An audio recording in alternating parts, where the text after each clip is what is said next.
हिमाचल प्रदेश में विधानसभा चुनाव 12 नवंबर को होना है। चुनाव प्रचार इस वक्त एक महत्वपूर्ण पड़ाव पर पहुंच गया है। भारतीय जनता पार्टी के कई स्टार प्रचारक ताबड़तोड़ रैलियां कर रहे हैं। हम इस वक्त भारतीय जनता पार्टी के एक ऐसे नेता के साथ मौजूद हैं जो अपनी बेबाकी के लिए जाने जाते हैं। जी, हम बात कर रहे हैं शांता कुमार की, जो पूर्व मुख्यमंत्री हैं, पूर्व केंद्रीय मंत्री भी। उनसे बातचीत करते हैं। शांता जी, आपने बहुत सारे चुनाव देखे हैं, आपका चुनाव पिछले चुनावों से कैसे अलग है? देखिए, चुनाव का आखिरी दौर चल रहा है और नेताओं के दिलों में धुक धुक भी चल रही है। इस चुनाव में एक विशेषता ये है कि सभी पार्टियों के उम्मीदवारों की संख्या अधिक है, अर्थात राजनीति का उन्मूलन भी हुआ है और राजनीति में महत्वाकांक्षाएं बहुत अधिक बढ़ी हैं। कुल मिलाकर मुझे लगता है कि भारत का लोकतंत्र जितना परिपक्व होना चाहिए था 75 वर्ष के बाद, उतना नहीं हो पाया। आप कह रहे हैं महत्वाकांक्षाएं बढ़ी है, और क्या ये इसी महत्वाकांक्षा का परिणाम है कि बहुत सारे रिबेल, बहुत सारे बागी चुनाव के मैदान में है? आपकी पार्टी के लोग भी अब पार्टी के अधिकृत प्रत्याशियों के खिलाफ चुनाव लड़ रहे हैं। निश्चित रूप से जो अवमूल्यन हुआ है उसके कारण महत्वाकांक्षाएं बढ़ी हैं। और मुझे याद है, मैं जब 51 में पार्टी में आया था तो हमें चुनाव लड़ाने के लिए बार बार किसी के पास जाना पड़ता था। तब नेता बहुत कम थे, कार्यकर्ता बहुत अधिक थे। अब कार्यकर्ता बहुत कम है, नेता बहुत अधिक है। और ये जो कुल मिलाकर राजनीति में अवमूल्यन हुआ है, मुझे दुख है, इसका थोड़ा सा प्रभाव मेरी पार्टी पर भी पड़ा है। वैसे तो बारिश में छाता लेकर चले, कुछ छींटे तो पड़ जाते हैं, तो कुछ छींटे हम पर भी पड़े हैं। नहीं पड़ने चाहिए, मुझे उसका दुख है। लेकिन कुल मिलाकर आज भी हमारी पार्टी बाकी पार्टियों के मुकाबले पर एक आदर्श पार्टी के रूप में खड़ी है। आपने मूल्यों की बात की, लेकिन बहुत सारे मान मनोबल के बावजूद भी बहुत सारे जो बागी हैं अभी भी चुनाव के मैदान में डटे हुए हैं। एक, क्या इसे आप अनुशासनहीनता कहेंगे? नंबर दो, क्या आपके चुनावों में सरकार बनाने में खासकर ये बागी कोई महत्वपूर्ण भूमिका निभाएंगे?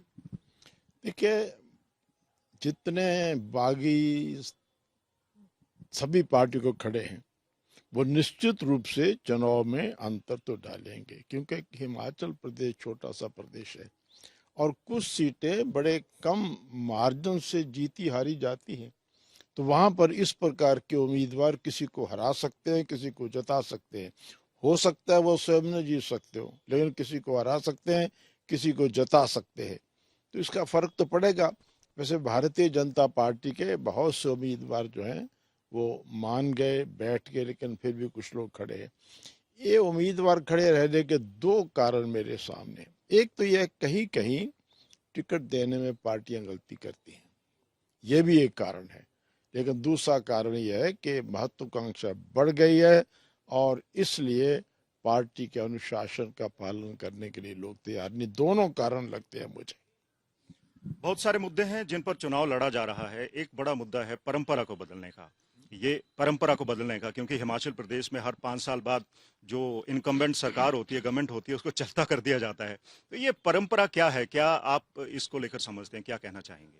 नहीं, अधिकतर हिमाचल में ऐसा होता रहा कि 5 साल एक पार्टी और दोबारा चुनाव में लोगों ने उस पार्टी को बदल दिया, तो बारी बारी पार्टियां आती रही। लेकिन अब पूरे देश में रिवाज बदल रहा है। जहां भाजपा नहीं थी वहां भाजपा आ रही है, जहां भाजपा थी वहां भाजपा दोबारा आ रही है। तो अब क्योंकि पूरे देश का जो वातावरण है वो भारतीय जनता पार्टी के लिए बड़ा अनुकूल है, और देश का दुर्भाग्य है कि एकमात्र राष्ट्रीय विपक्ष दल कांग्रेस धीरे धीरे समाप्त हो रहा है। मुझे इस बात का दुख है, क्योंकि मैं समझता हूँ लोकतंत्र अच्छे विपक्ष के बिना नहीं चल सकता। और इस देश में पूरे देश की भाजपा के बाद दूसरी पार्टी केवल कांग्रेस है और वो आगे नहीं बढ़ रही, इसका मुझे दुख है। तो इस दृष्टि से मैं समझता हूँ कि भारतीय जनता पार्टी अनुकूल वातावरण है और भारतीय जनता पार्टी हिमाचल प्रदेश में भी दोबारा सरकार बनाएगी।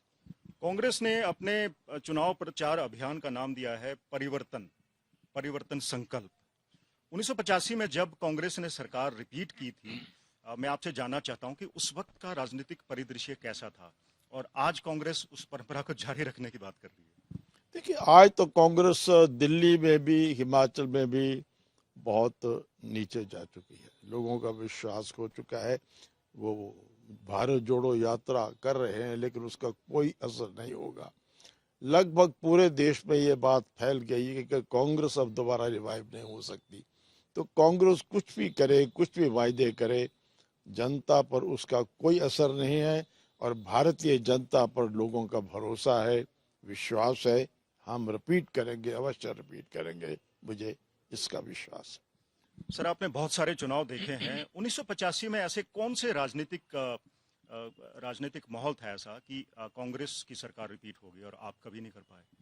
देखिए, अलग अलग समय पर अलग अलग बातें रही हैं। उस समय कांग्रेस की हालत आज के मुकाबले पर काफ़ी अच्छी थी और हमारे पार्टी के अंदर या कुछ काम करने में कुछ कमियां थी, इसलिए वो सारा हो गया। देखिए, चुनाव में एक नहीं कई कारण होते हैं और वो कई कारण मिलकर किसी को विजयी बना देते हैं, किसी को पराजित कर देते हैं। तो उस समय जीतने के जो अधिक कारण थे वो कांग्रेस में हक हो गए, तो कांग्रेस जीत गई।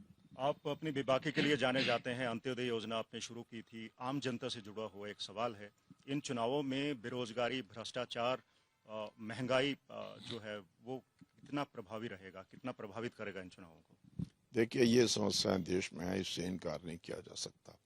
लेकिन इन समस्याओं के समाधान के लिए जो कुछ किया जा सकता था भाजपा कर रही है। और मैं समझता हूं सबसे बड़ा कारण है पॉपुलेशन एक्सप्लोजन। उस दिशा में देश को ध्यान देना चाहिए। मैं तो कई बार आदरणीय प्रधानमंत्री से कह चुका हूं कि अब अंत हो गया है। अब भारत की व्यवस्था अनमैनेजेबल हो गई है। 30 करोड़ से बढ़ते बढ़ते हम 141 करोड़ पर पहुंच के कौन प्रबंध कर सकता है? जितना नरेंद्र मोदी जी भाजपा सरकार, इससे अधिक नहीं किया जा सकता। फिर भी यदि समस्याएं हैं, उसका सबसे बड़ा कारण बेतहाशा पॉपुलेशन बढ़ना है।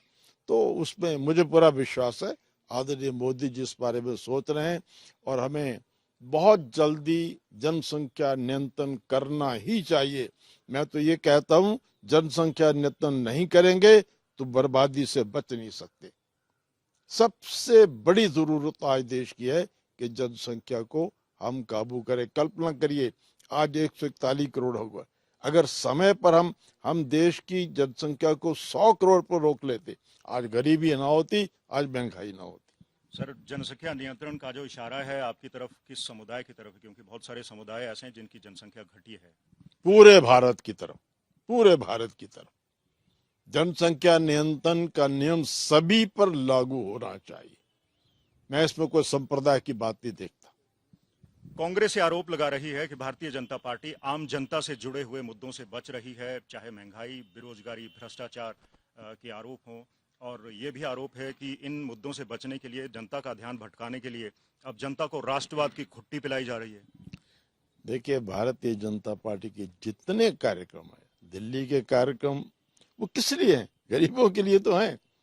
महंगाई और उससे जो त्रस्त जनता करने, देखिए कभी किसी ने, मैं सच कहता, मैंने नहीं सोचा था कि हिमाचल प्रदेश में ऐसी भी सरकार आएगी कि हिमाचल के हर व्यक्ति को 5 लाख रुपए तक का इलाज मुफ्त होगा।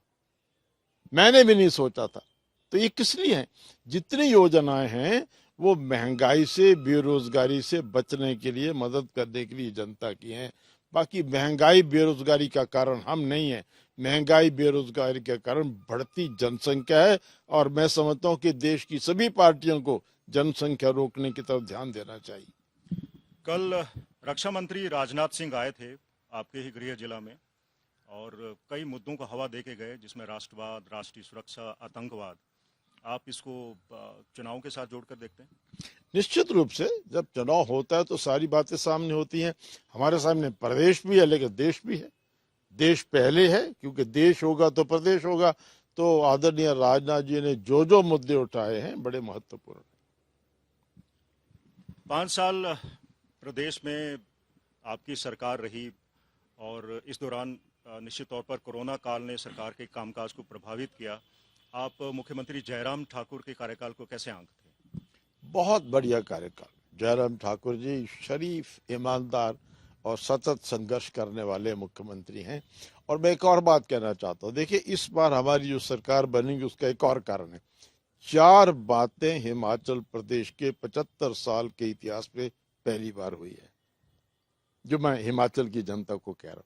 पहली बात, ऐसा प्रधानमंत्री 190 दुनिया के देशों में ऐसा प्रधानमंत्री जो पूरी दुनिया में सबसे अधिक लोकप्रिय, वो हमारे नरेंद्र मोदी। और वो नरेंद्र मोदी हिमाचल प्रदेश को अपना दूसरा घर समझते हैं।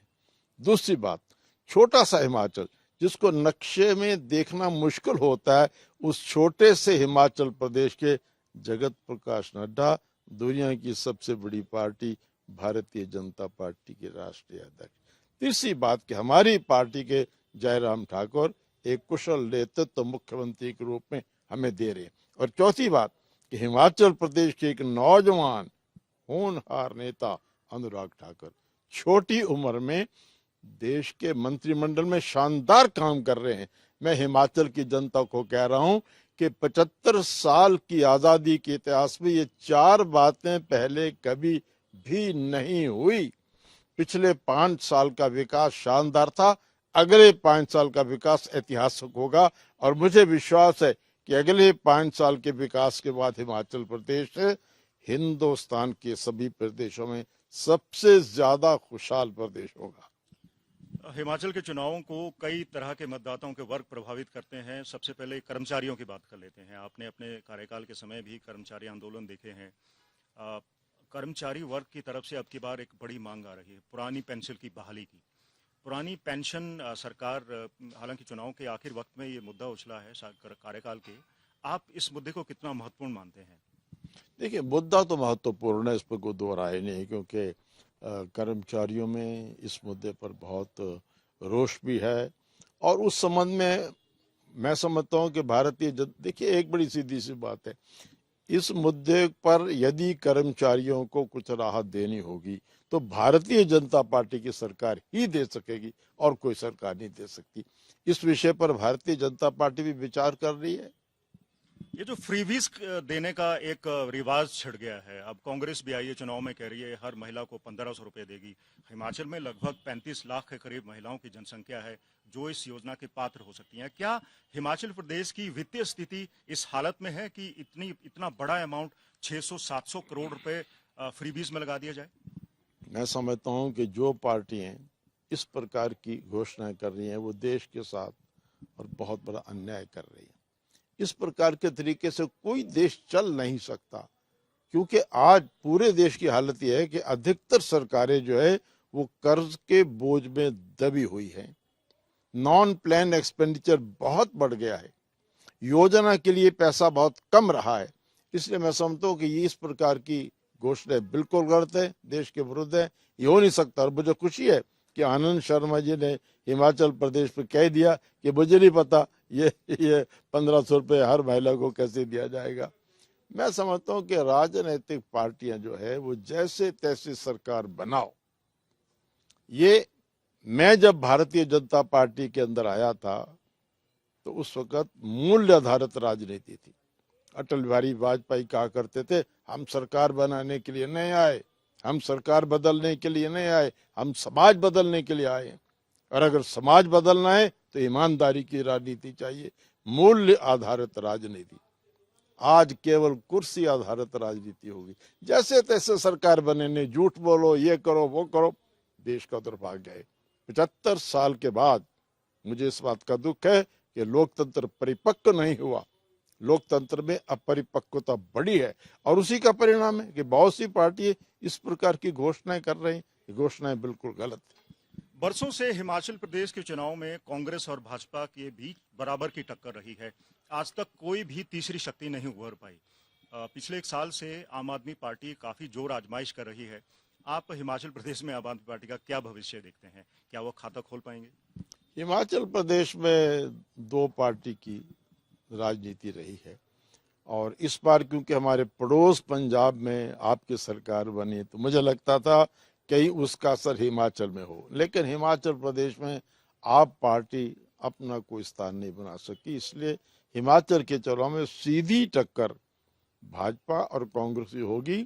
आपके उम्मीदवार या आजाद उम्मीदवार कहीं कहीं फर्क डालेंगे, वहां जहां बहुत कम मार्जिन से हार जीत होती है वहां इनके उम्मीदवार किसी को जता देंगे, किसी को हरा देंगे। हिमाचल की राजनीति में जातीय समीकरण बड़े मायने रखते हैं और जातीय समीकरण बिठाए जाते हैं कि किस व्यक्ति को कौन से समुदाय से ताल्लुक रखता है, उसको कहां से टिकट देना है। अगर हम लोग हिमाचल प्रदेश की राजनीति की बात करें तो आज तक के इतिहास में या तो राजपूत समुदाय राज करता आया है या फिर ब्राह्मण समुदाय, क्योंकि आप भी उस समुदाय से ताल्लुक रखते हैं। दलितों की जनसंख्या 25% है राज्य में। दलित हाशिए पर क्यों है? नहीं, देखिए ऐसा है कि भारत की सामाजिक व्यवस्था में ये जातीय दृष्टिकोण रहा है, लेकिन मुझे लगता है कि धीरे धीरे ये समाप्त हो रहा है, क्योंकि हर वर्ग में लोग पढ़ लिख रहे हैं और पढ़े लिखे लोगों को लगता है कि जातीय आधार पर सोचना ठीक नहीं है। और हिमाचल प्रदेश में है, अभी भी है, लेकिन अभी इस बारे में अधिक विचार नहीं है। मैं समझता हूँ कि लोग प्रदेश का हित किस बात में है इस बात को सोच करके वोट देते हैं। 12 नवंबर को हिमाचल के लोग अपनी नई सरकार चुनेंगे। आपको क्या उम्मीद है, अब की बार भाजपा कितनी सीटें जीतेगी? क्या कहीं भाजपा को नुकसान होगा किसी जगह पर? मुझे पूरा विश्वास है। कितनी सीटें जीतेगी ये तो मैं नहीं बता सकता, लेकिन भाजपा को पूर्ण बहुमत मिलेगा और हिमाचल प्रदेश में भाजपा अपनी सरकार बनाएगी। आपने समय दिया सर, उसके लिए शुक्रिया। आपका धन्यवाद। ये थे पूर्व मुख्यमंत्री और पूर्व केंद्रीय मंत्री शांता कुमार। वो अपनी बेबाकी के लिए जाने जाते हैं। कई मुद्दों पर हमने इनसे सवाल पूछे, बहुत सभी सवालों के उन्होंने अच्छे तरह से अपने तरीके से जवाब दिए। महंगाई का बड़ा मुद्दा इन चुनाव में है। उन्होंने माना कि हिमाचल प्रदेश में महंगाई का मुद्दा है, लेकिन महंगाई के लिए शांता कुमार जनसंख्या विस्फोट को जिम्मेवार मानते हैं। इनके मुताबिक जनसंख्या बड़ी है, रिसोर्सेज कम हुए हैं, इसलिए जो महंगाई है वो बढ़ रही है, बेरोजगारी भी है। वहीं पार्टी के अनुशासन पर भी इन्होंने खुलकर बातचीत की। बागियों को उन्होंने अनुशासनहीन बताया, लेकिन उनको मानना है कि हिमाचल प्रदेश में भारतीय जनता पार्टी बागियों को काफ़ी हद तक नियंत्रित करने में कामयाब हुई है। दावा ये भी उन्होंने किया है कि हिमाचल प्रदेश में रिवाज बदलेगा और अब की बार भारतीय जनता पार्टी सरकार को रिपीट करेगी। कैमरा पर्सन अमन गुप्ता के साथ मंजीत सहगल, पालमपुर, आज तक।